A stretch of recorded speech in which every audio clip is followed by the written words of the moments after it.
কোন দেশ? এটা কোন দেশের প্রধানমন্ত্রী? গণতন্ত্র কোথায়? সংবিধান কোথায়?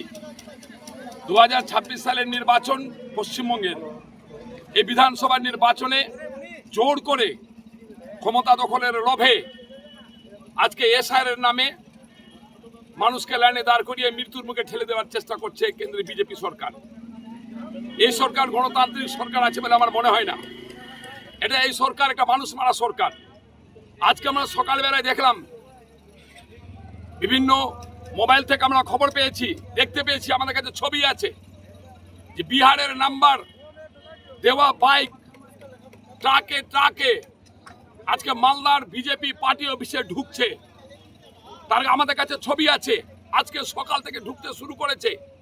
ইতিমধ্যে 5টা থেকে 7টা ট্রাক, এক একটা ট্রাকে কতখানি গাড়ি আছে ঠিক বুঝতে পারছি না, তবে প্রচুর গাড়ি দেখা যাচ্ছে। এই গাড়ি বিহার থেকে নিয়ে আসা কিসের ইঙ্গিত বহন করে? পশ্চিমবঙ্গের এসআইআর মাধ্যমে মানুষকে মেরে ফেলেছে কেন্দ্রের বিজেপি সরকার।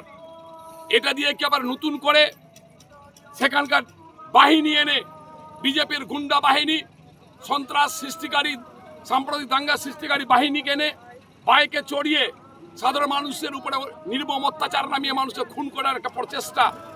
এই গাড়ি আমি সম্মানীয় পুলিশ সুপারের কাছে অনুরোধ করব, অনতি বিলম্বে বিজেপির পার্টি অফিস তদন্ত করা হোক। আর এই বিহারের নাম্বার সম্মিলিত বাইক ট্রাকে করে কেন এখানে আনা হয়েছে, তার উদ্দেশ্য কি, তদন্ত করে দ্রুত গতিতে সেই সমস্ত সন্ত্রাসীদেরকে গ্রেপ্তার করা হোক, এই আবেদন আমি রাখছি। কিন্তু বিধানসভা নির্বাচনের আগে দেখা যাচ্ছে বিজেপির জেলা কার্যালয়ে প্রচুর পরিমাণে, অর্থাৎ 15 থেকে 20টার মতো বাইক, যারা বিহারের নাম্বার প্লেট লাগানো, কি বলবেন এই বিষয় নিয়ে? 15 থেকে 20 না, 14টা বাইক এসছে। বিহারের তো বাইক হয় না, মোটর সাইকেল হয়। বিহারের নাম্বার এটা আপনারা বলতে পারেন। এর বিহারের ভোট হয়েছে, ভোট শেষ হয়ে যাওয়ার পরে পশ্চিমবঙ্গে এই গাড়িগুলো পাঠানো হয়েছে।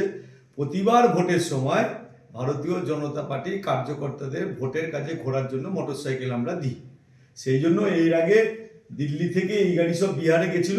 বিহারের ইলেকশন হয়েছে, এখন গাড়ি সব পশ্চিমবঙ্গে আসবে। শিলিগুড়িতে নেমেছে, বীরভূমে নেমেছে, মালদায় নেমেছে, কলকাতায় নামবে, সমস্ত জায়গায় নামবে। এবং গাড়ির কাগজপত্র সমস্ত কিছু ওকে তৈরি করে তারপরেই মালদা শহরে পশ্চিমবঙ্গের সমস্ত জায়গায় নামবে। সেই জন্য এটা নিয়ে তৃণমূল কংগ্রেস কিংবা সরকার দলের কোনো চিন্তা কিংবা প্রশাসনের কোনো দরকার নাই। সমস্ত কাগজপত্র সবার নামে নামে ওকে করে তারপরে এইসব গাড়ি বিজেপির কার্যকর্তারা ভোটের সময় ব্যবহার করে। এই গাড়ি আবার পশ্চিমবঙ্গে ভোট শেষ হয়ে গেলে অন্য জায়গায় যেখানে ভোট সেখানে চলে যাবে। এটা আমাদের কাছে নতুন কিছু নাই, কিন্তু সরকারের দৃষ্টিতে এটা নতুন। কারণ সরকারের যেহেতু মাটির তলে জমি সরে গেছে, তারা বিজেপি অফিসে যা দেখছে তাতে তাদের ওনারা ভূত দেখার মতন ভাবছেন।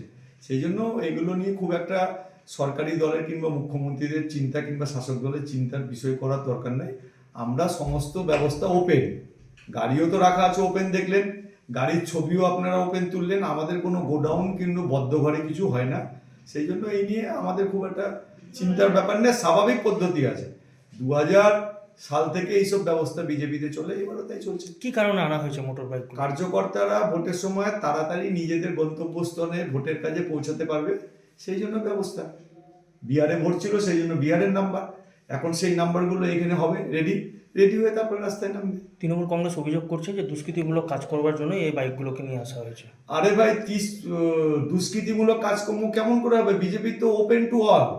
তৃণমূল কংগ্রেসের নেতার বাড়িতে প্লাস্টিকের বালতিতে বোম পাওয়া যাচ্ছে, সুজাপুরে ধরাকে পড়ছে তৃণমূলের নেতা, পুলিশ তাদেরকে চেপে দিচ্ছে। মোজামপুর, কালিয়াচক, মোথাবাড়ি, রতুয়া, শামসি ধরা কারা পড়ছে? তৃণমূল কংগ্রেস। বিজেপির কারো বাড়িতে বোম ধরা পড়ছে? বিজেপির মোটরসাইকেল নামানো হয়েছে 14খানা মোটরসাইকেল, ওপেন টু অল, সাংবাদিক যে কেউ ছবি তুলতে পারে। পুলিশের একটা ভাঙাচুরা গাড়ি, যার নাম্বার প্লেট নাই, কাগজ নাই, সেই পুলিশ অফিসারও চলে এসেছিল, তারা এসে দেখে গেছে। সেই জন্য বিজেপির লুকাচুরের কোনো প্রশ্নই নাই। যা হবে সব তৃণমূলের ধরা পড়বে, কেন তাদের মানুষ স্বাভাবিকভাবে আর ভোট দিবে না। তাদের গুলি, বোম, পিস্তল, গাড়ির নাম্বার প্লেট থাকবে না, কারো গোডাউনে গাড়ি ভরে রাখবে, ভোটের দিন সেগুলো বের করবে পুলিশের মদতে। এসব তাদের কালচার, আমাদের তো ওপেন টু অল। সেই জন্য আমাদের তৃণমূল কংগ্রেস কি বললো না বললো ওসব নিয়ে আমাদের তো চিন্তারই ব্যাপার নেই।